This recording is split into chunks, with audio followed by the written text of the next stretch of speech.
Grievous entered the war believing he had earned a position of power, yet the role he was given was never designed to elevate him. In the Separatist hierarchy, he appeared to command fleets, droids, and systems, but every tactical decision he made ultimately advanced one person's goal, and that person was not him. Sidious did not need a conqueror. He needed a distraction strong enough to keep the Jedi engaged indefinitely. Every victory Grievous achieved helped Palpatine justify further militarization. The more damage Grievous caused, the more the Senate willingly surrendered civil power to emergency wartime authority.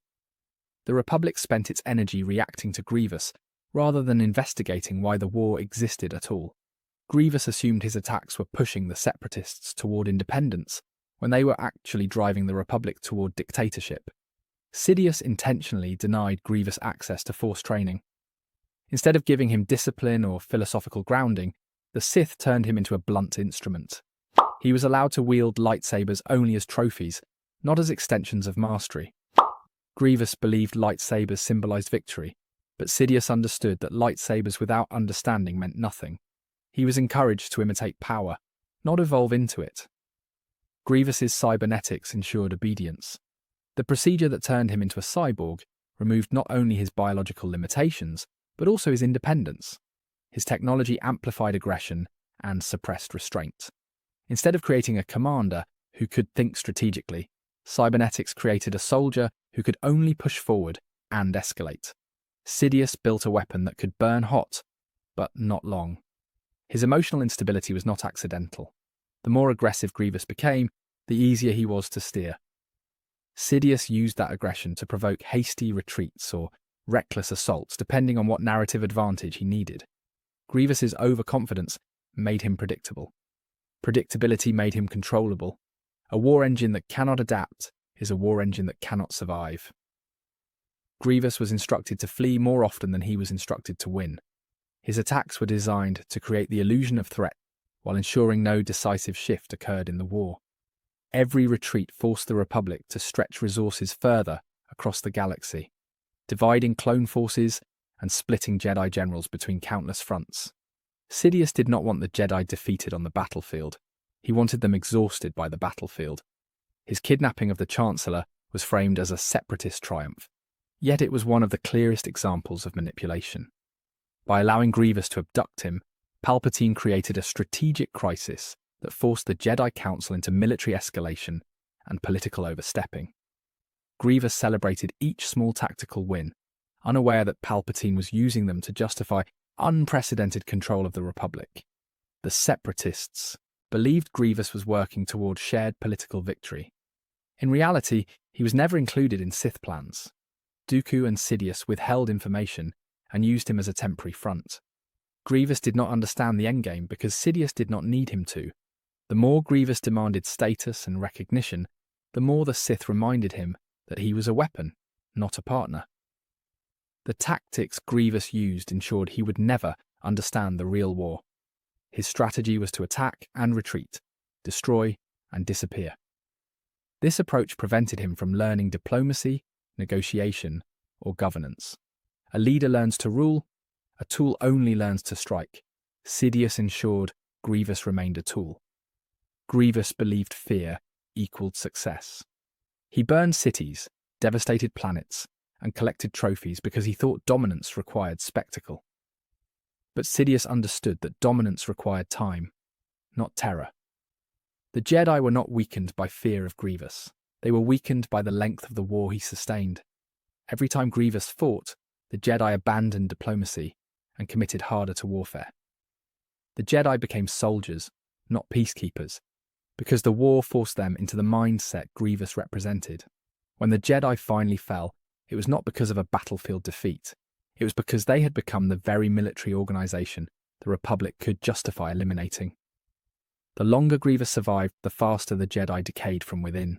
In every battle, he pulled them further from the temple, further from political influence, and further from insight into the real threat.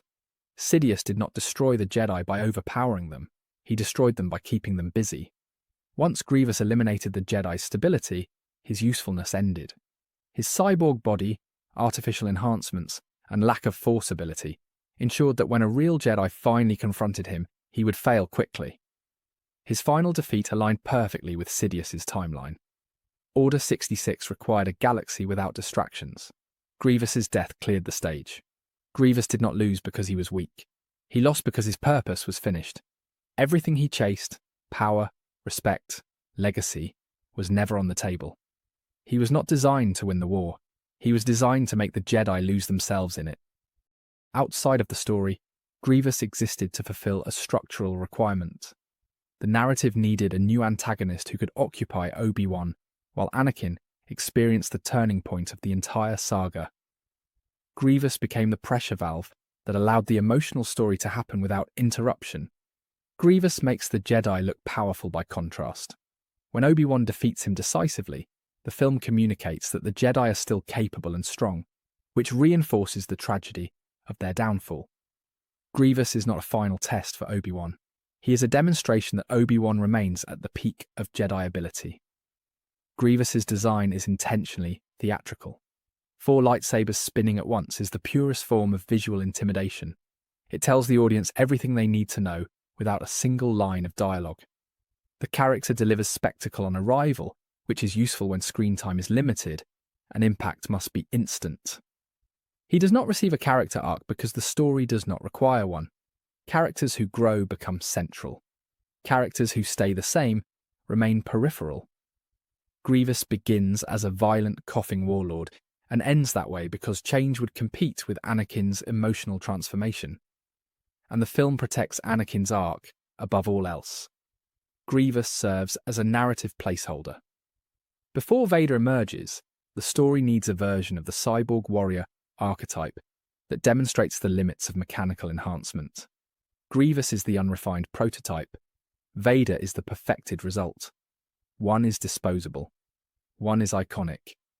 Every weakness Grievous displays is purposeful. He coughs, panics, and retreats because the audience must learn that mechanical augmentation cannot replace discipline or the Force.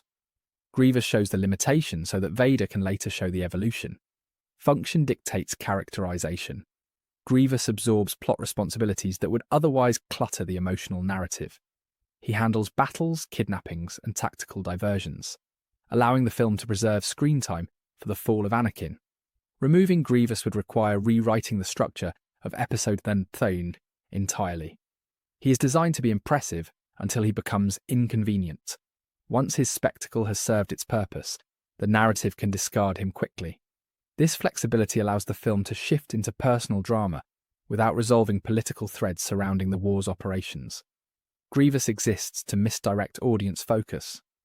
By foregrounding a flashy villain, the film quietly moves Palpatine into a position of total control. Grievous dominates attention while Palpatine dominates the Republic. One distracts. One conquers. Their roles are symbiotic. His defeat creates narrative space. When Grievous dies, Obi-Wan has completed his obligation to the war and can exit the political storyline. This isolates Anakin emotionally and physically, ensuring his fall occurs without support. Grievous's death is not a climax. It is on setup. Grievous represents the opposite of narrative longevity. Depth sustains characters. Surface-level threat does not. Characters who survive Star Wars reflect philosophy. Characters who are discarded reflect function. Grievous is functional. Therefore, he is temporary. His lack of destiny is intentional. In Star Wars, characters with destiny challenge the story. Characters without destiny stabilize the plot. Grievous stabilizes. He moves pieces into place and then steps aside. His arc ends because someone else's arc must begin. The character illustrates that not every villain is meant to redefine the universe. Some exist to accelerate the story toward the moment that matters most. Grievous is a catalyst, not a conclusion. His failure is not a weakness of writing. It is an expression of design. Grievous did not fail the narrative. The narrative succeeded because he failed. His entire existence supports one message. Power without purpose collapses. In-universe, Sidious knew it. Outside the story, the writers knew it. Grievous was engineered to fall. Thank you for watching. Be sure to like, subscribe, and hit that share button. My main channel is Critical Analysis Hub, where I post Star Wars content about the movies. My secondary channel is Critical Analysis Hub Plus, where I focus on the shows of Star Wars, and my third channel is Critical Analysis Hub XP, where I post comic books. Be sure to take a moment and check them out. Thanks, and may the Force be with you.